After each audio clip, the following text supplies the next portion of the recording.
I'm Doug Lehman with my co-host Barb Giamanco, and we're the Sales Accelerators, talking leadership strategies to improve your sales performance, winning and losing the deal. Barb, let's talk a little bit about evaluation time. Absolutely. I think this is an area, Doug, that is often overlooked and extremely important. It's very important for you to understand why you win and lose deals.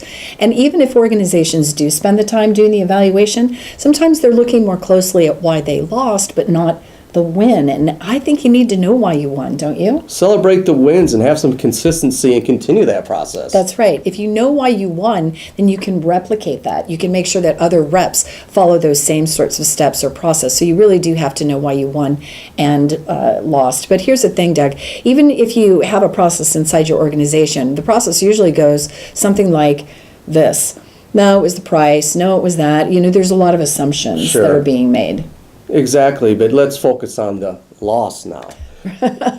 Why did you lose? Well, the question is why. Maybe you want to ask the question why, or maybe it's not a comfortable thing, but you still got to encounter why you lost so you don't repeat that process. That's right. I think learning about the win is a little bit easier, obviously, if you've just signed a deal with a customer. Right. You can dig in, well, what prompted you to choose us and that sort of thing. The loss might be harder, and maybe sometimes people aren't going to want to tell you. They're going to want to try and be nice. Maybe they don't want to hurt your feelings. So in that case, there are organizations that offer win-loss analysis services that you could engage a third party to help you gather that information. That's a great tip, and there's a lot of great services out there, and they'll give you, they'll tell you the truth.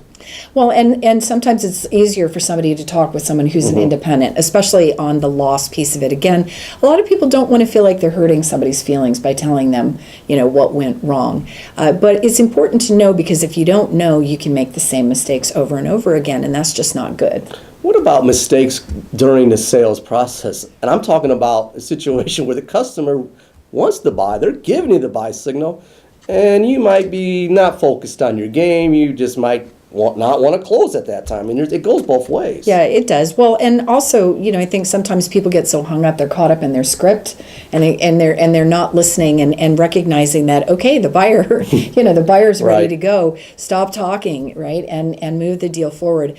Doug, as a sales manager, I've kicked a few reps under the table occasionally to get them to just stop, right, because we knew we were at the point where the customer was talking about what the solution could look like, and they're ready to move forward. And objections don't necessarily mean you're losing the deal. It's a chance to negotiate, to evaluate, and share some insightful information that may turn that objection into a closed deal. Yeah, I think some of the best sellers are also some of the people who listen the Exactly. best, right? And then they pick up on those cues and they kind of run with it. If you get locked into kind of your agenda, sometimes you might miss some critical cues. I mean, the key here is if you lose a deal or win a deal, evaluate and learn from that. Repeat the positives and get away from the negatives and move on. Absolutely. And so we talked in another segment about training. And once you know what's happening with losses, there's an opportunity then to do some training and maybe some coaching to help people so that they don't continue to make the same mistakes. Right. Let's face it, I think most people wake up, Doug, wanting to be successful.